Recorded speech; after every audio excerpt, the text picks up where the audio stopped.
ഗാന്ധിജിയുടെ 77ാമത് രക്തസാക്ഷി ദിനത്തോടനുബന്ധിച്ച് ഡിവൈഎഫ്ഐ കയറാടി മേഖലാ കമ്മിറ്റി ഗാന്ധി സ്മരണ സംഘടിപ്പിച്ചു. അടിപ്പരണ്ടിയിൽ വെച്ച് നടത്തിയ ഗാന്ധി സ്മരണ CPM area secretary K Preman ഉദ്ഘാടനം ചെയ്തു. ഗാന്ധിജിയുടെ പാദ നമസ്കാരം ചെയ്യാൻ പോകുന്ന ഭാവേന അദ്ദേഹത്തിന്റെ അടുത്തേക്ക് എത്തുകയും അദ്ദേഹത്തിന്റെ സന്തത സഹചാരികളിൽ ഒരാളായ മനുവിനെ പിടിച്ചു തള്ളി ഇടതുകൈ കൊണ്ട് പിടിച്ചു തള്ളുകയും വലതുകൈ കൊണ്ട് പിസ്റ്റൾ എടുത്ത് മഹാത്മജിയുടെ നെഞ്ചിന് നേരെ വെടിയുതിർക്കുകയും ചെയ്ത ദിവസമാണ് ഇന്ന്. ഏകദേശം ഇപ്പോൾ 6 മണിയായി.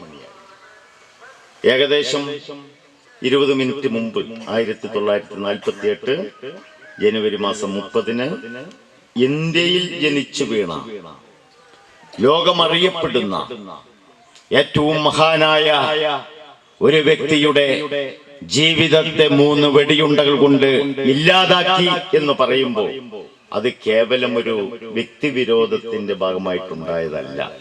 മേഖലാ പ്രസിഡന്റ് റഫീഖ് അധ്യക്ഷനായ പരിപാടിയിൽ local secretary A Raghu, local committee അംഗം സുരേഷ് തളിപ്പാടം എന്നിവർ പങ്കെടുത്ത് സംസാരിച്ചു. ഡിവൈഎഫ്ഐ മേഖലാ സെക്രട്ടറി ആർ രാഹുൽ സ്വാഗതവും മേഖലാ ട്രഷറർ സുകേഷ് നന്ദിയും പറഞ്ഞു.